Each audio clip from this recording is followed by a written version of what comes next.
So here we are as a congregation giving special thought to one line.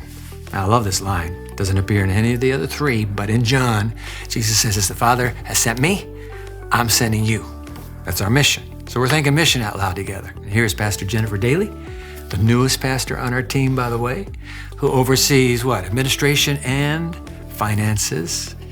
And while it would be fun to talk about finances and administration, come on. I know something about you that most of the people out there do not know. You were a volunteer at a place called Neighbor to Neighbor. Yes, True or false? True. Yeah. So Jenifer, come on, let's talk about Neighbor to Neighbor.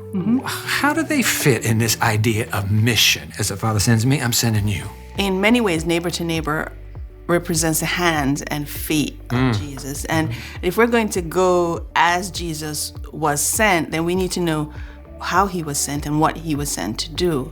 And I believe Jesus was sent not just to preach the gospel, but to preach redemption in all its forms to people. And that means redemption from not just sin, but all the other things that would obstruct us from appreciating the redemption from sin.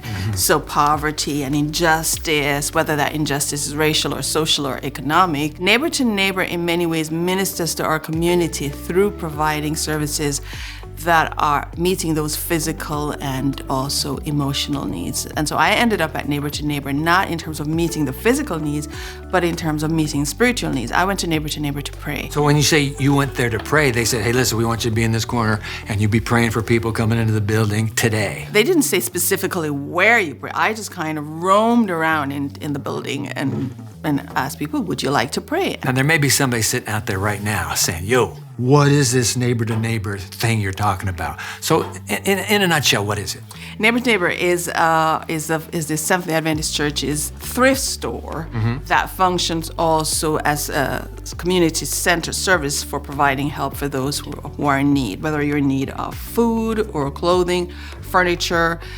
Neighbor to Neighbor is there to provide that as well. And now, in terms of providing spiritual help, in terms of prayer and support, it's a beacon in this community.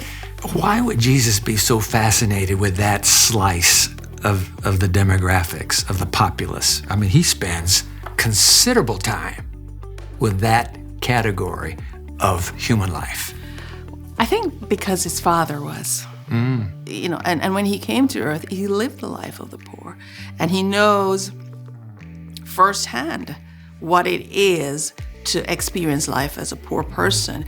And so what I believe he wants us to feel if we're poor is that we're no less than anyone else. And if we're not poor by any of the world's standards, then we ought not to think of others as less than because they are poor. I suppose the pandemic has increased this economically marginalized, socially alienated category of America. Well, one of the things you may know that came out of the pandemic is that poor probably has a broader definition now than it used to. Homeless, poor, hungry may have broader definitions now than they did prior to 2020.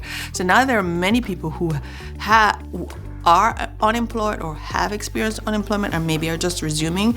But coming out of that, the reports will tell you there's, where people would normally feed 10,000 at a food bank, they're feeding 100,000 or more now at food banks. Pictures from the air of those cars just lined up as far as the eye can see. And I think that's what Jesus wants us to do, to see people and to actually really see them, not just see past them or see over them or figure they're there, but see them and to see their need.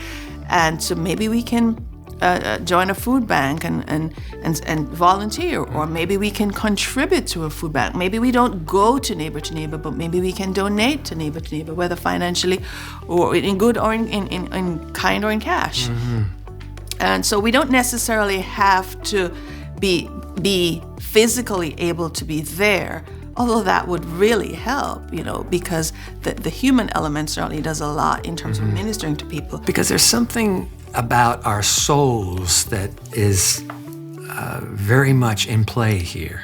And I'm talking about that chapter in Desire of Ages called The Least of These. The one standard that will come up in the judgment of the entire human race will be the answer to this question: What did you do for the poor and needy? Those are the actual words. For the poor and needy when you were here.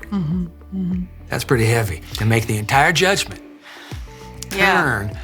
Why would God make that an issue of determination or judgment? It's easy for me to give something to someone who's popular and public and rich, and because they can do me a favor in return. But what can the poor do for me?